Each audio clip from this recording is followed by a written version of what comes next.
may mga de-design tayo dito na PVC panel. So makikita nyo. Ayan. So yung lapad niyan 20 cm yan mga kamusta. Paikot yan. Tapos meron siyang PVC panel sa gitna at sa gilid. So yun yung abangan ninyo. Ito yung mga bagong design nyo namin mga kamusta na maasahan ninyo sa mga susunod pa ng mga videos natin.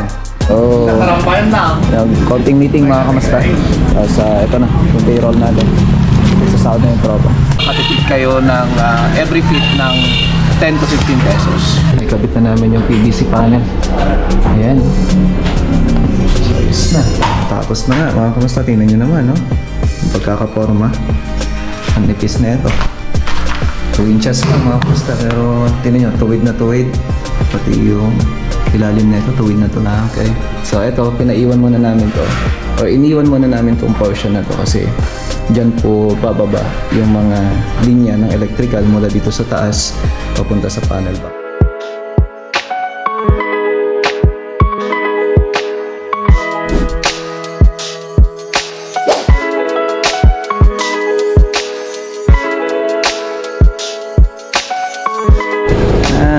Magandang araw sa inyong lahat mga kamusta.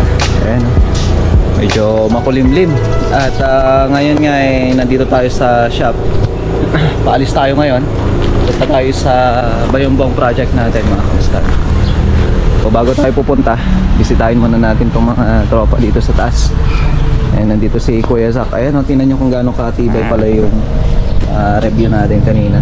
So nagbigay ako ng review ulit para dun sa nail gun natin. Kasi kahapon ito manipis, nasa 1.8 lang siya. So dito si Zach. Ayan. Ngayon nga nagpre-prepare yung mga tropa dito. So dito si Banong, tapos si Making. Ayan. So yung mga tinuturuan natin magmasilya ngayon nga gamay-gamay na nila. Itong mga to finish na to para sa Rojas number 2 project natin. At yung sa Rojas 1 naman natin, ito siya. Bali nire-retouch na lang nila at mamaya i-deliver na yan. Ganon din dito. Ito ba, primer na ito maya lang. Halos okay naman na. Kakatapos lang tumaliha. Kaya ayos na. At yung iba, may deliver na kanina lang. Kamusta? Yung mga takip natin na pumuntang Rojas 1. Ito yung kasama din ng Rojas 2 natin. Ayan. So okay na mga kamusta, no? Ngayon nga araw ng Sabado. Sa Monday mga kamusta mag-i-start na rin kami mag-fabricate para sa Uno project natin. Yan sa Quezon. So, dito lang sa Solano mga kamusta, no? At tara, samahan niyo ako at pupunta tayo sa Bayambong project natin. So gagamitin ko ngayon si Pula.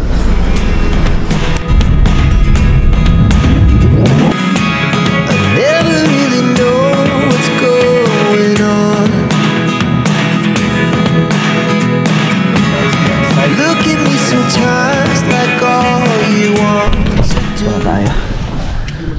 Merienda yung tropa ata si Juju. May merienda? Okay, pasok tayo. So bibigyan ko kayo ng update dito sa ating proyekto sa Bayambong Nueva Vizcaya project. So nalagay na nga yung poso doon mga kamusta, no, nagagamit na. At nalalapit na rin yung pagtatiles natin dito sa mga susunod na araw kasi bukas or mamaya may de-deliver na dito yung tiles na gagamitin natin sa second floor. Yun yung mga susunod natin gagawin. Ganda ng pintuan yan, laki oh. So, yung kinabit, no? Yun yung mga natapos na dito. Dito naman yan. Tapos na nga mga kamusta, tingnan nyo naman, no? Yung pagkakaporma.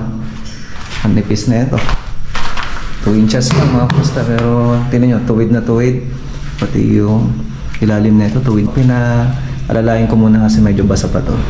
Pero mga ilang araw na rin to. Mga 3 days. Ganun din dito sa part na to. So ito na yung sink natin.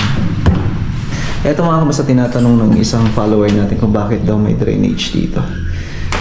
Actually, yung hugasan sana nandito. Dito siya ilalagay. Yun nga lang, sinuggest ko dun sa client natin na mas maganda sana kung yung lutuan inaan dito para i-exhaust natin dyan siya dadaan. Kasi hindi pwedeng ilagay yung exhaust dito, maliban kung papasaraduhan to. Then at the same time, mas maganda maghugas if ever na nandito ka.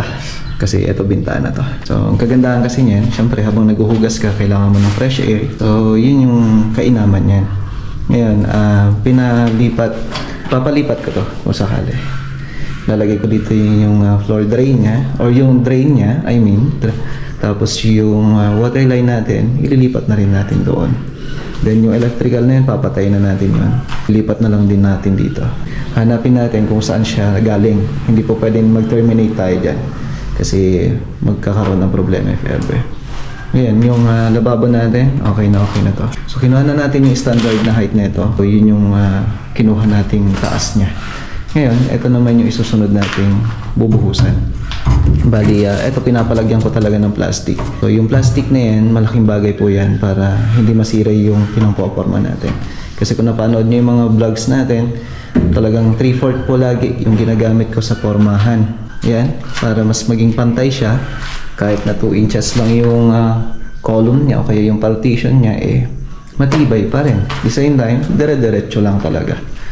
Ito naman na yung susunod na bubuhusan nila, maya-maya lang. So, kinukuha lang nila yung level, and then babakalan lang, then dadagdagan yung forma, then ayos na. Pansin nyo to, ito wala din dowel to, pero nilalagyan natin ng epoxy. So, hindi siya basta-basta mahuhugot yan kasi 3 inches po yung lumulubog niyan. Tapos, nakaloob po yung A&B epoxy niyan. Yan, di ba? Walang existing na dowels. So, nagagawa natin ng paraan. Kaya tayo sa taas para makita ninyo ang mga ginagawa pa namin dito. Yung ibang tropa, nagmerienda. Kaya, ewan ko, nagpaiwan si Elgin. Elgin! Ba't di ka nagmerienda? Okay. So, ito, pinaiwan muna namin to. Or iniwan muna namin tong portion na to kasi dyan po bababa yung mga linya ng electrical mula dito sa taas papunta sa panel box. Kasi yung panel box nandito po sa may storage room. Kaya, iniwan muna namin yan. Pero actually, pwede na namin saraduhan yung ibang part dito para kung sakali, yun na lang pag-aakyatan ng electrician. So, yun yung ipapagawa ko mamaya. Yung ilalim, tapos yung sidings na rin dun sa part na yun. Okay? The rest, nililihan na nila to, lahat. Kasi nga, kung napapansin nyo, lahat na napahiran na, mga kamusta, ng masilya. Halos lahat. Ganon din dito sa may mga rooms. Yung wall na ito, hinuli muna namin.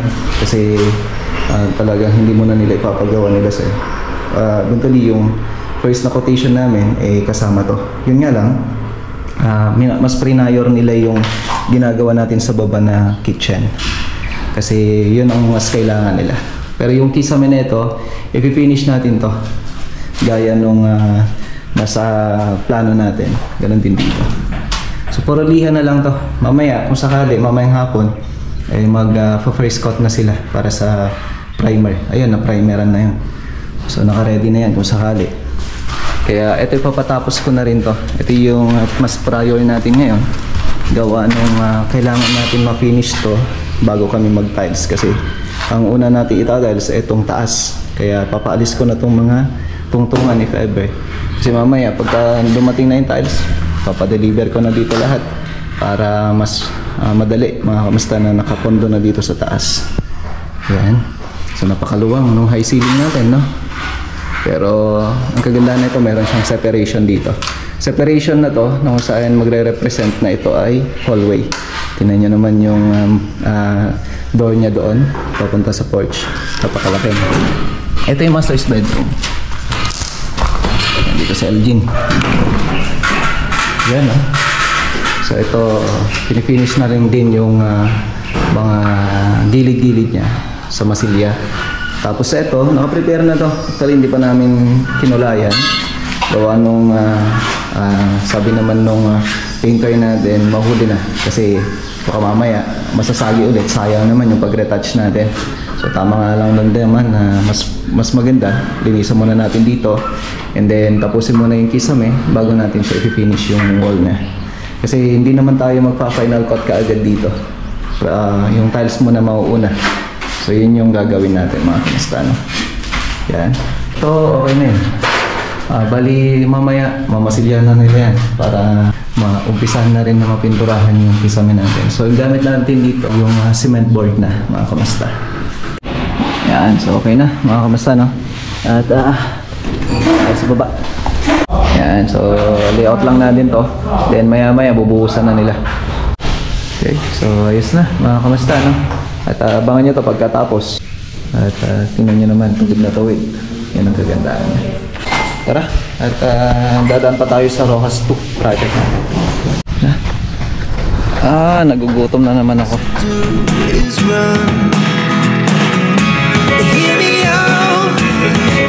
dito na tayo. Ayan, oh. May parcel tayo. Tingnan natin kung anong laman.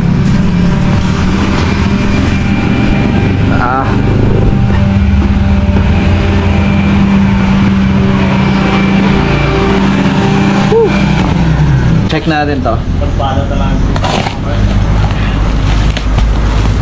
Meron tayong parcel dito mga kamasta. Ito tip ko lang to para sa mga gustong makatipid kaunti pagdating sa ganito.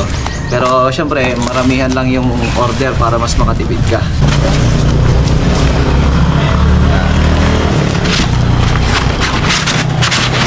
Okay. Liha na number 100. 3M to mga kamasta, na pag umorder ako nito talagang maramihan. So para mas makatipid kayo. Kasi pagka in-order nyo to, makakatipid kayo ng halos 10 to 15 pesos mga kamasta per feet. Kasi ito pag nabibili to sa bilihan, nasa 95 to 100 pesos. Ngayon kung ito orderin nyo ng ganito karami, makatipid kayo ng every feet ng 10 to 15 pesos. Kung lang na ito, biglaan lang. Pero ang kagandahan yan, pag dire-diretso yung trabaho, mas makakatipid, no? Ang project na mapupuntahan nito, sabihin na natin na baka nasa 5 na project. Saktong-sakto na ho yan. Okay, 320. Ayan pala. Tapos, parehas na 320. Oo. Yan. Kumuha na tayo ng mga liha na pang maramihan talaga, mga kamasta, no? Kagaya nito, pagka marami kaming ginagawa, hindi na yung pira-piraso kami bumibili, talagang bundle-bundle para sigurado. Ayun, no? Finish na. So deliver na natin to kaagad. At pumunta tayo sa Rojas 2 project natin, mga kamasta. Rojas number 2 project muna tayo. At kinakabit na nga namin yung pangilalim. Tapos papadeliver ko na rin yung mga doors. It's all the things you never show. There are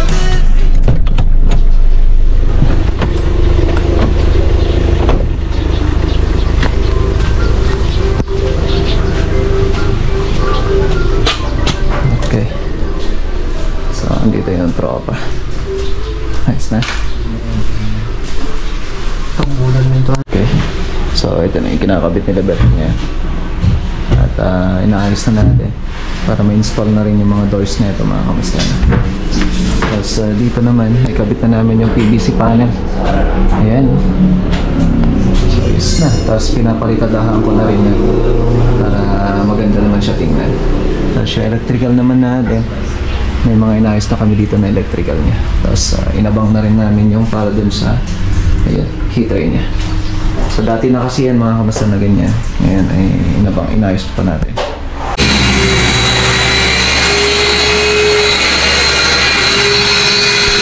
Okay, so tara mga kamasta, no? Punta tayo sa Uno Quezon Solano project.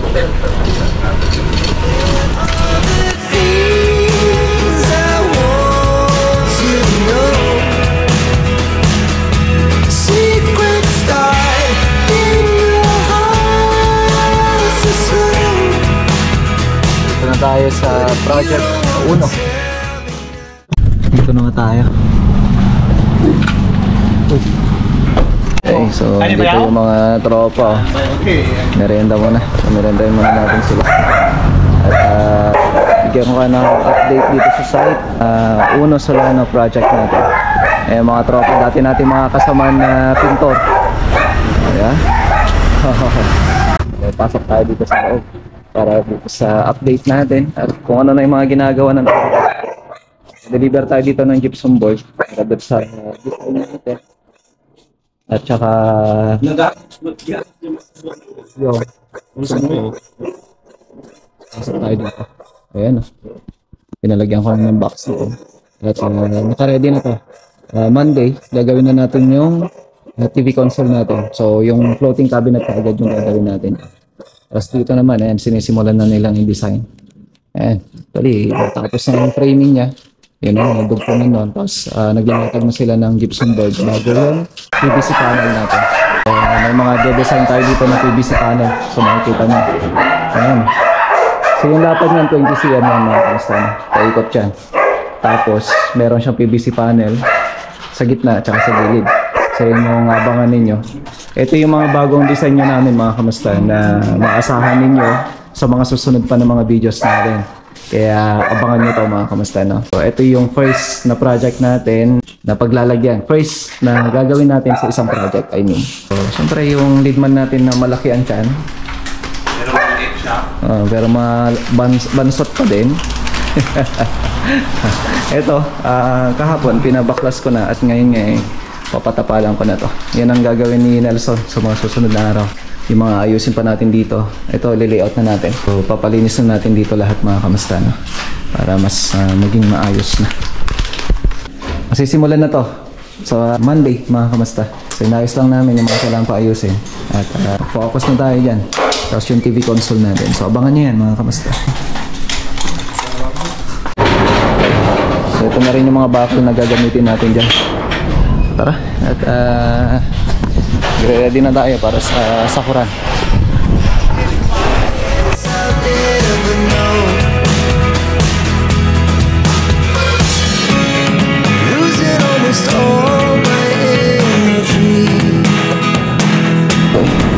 Andito na nga tayo. Ayan, si Uncle Joe din. Nililinisan niya na yung sasakyan na gamit niya para naman malinis tsaka maayos. Si Verde, may sticker na si Verde. Nakalinis na sila. Nasarampayan na. Konting meeting mga kamusta. Tapos ito na yung payroll natin. Sasahod na yung tropa. May event pa ako mga kamusta, kaya iwan na natin yung mga tropa dito. Bahala na sila. Yan, so kita-kita tayo sa sunod na vlog mga kamusta. So, mag-ingat po kayo lahat. Iko-content natin ngayon sa isang YouTube channel natin, The Island Pro Ocho mga kamusta. So follow nyo lang ako doon. At maraming salamat sa pagsama nyo sa akin ngayong araw. At saka itong linggo na to. Ingat po kayo lahat. God bless everyone. Bye.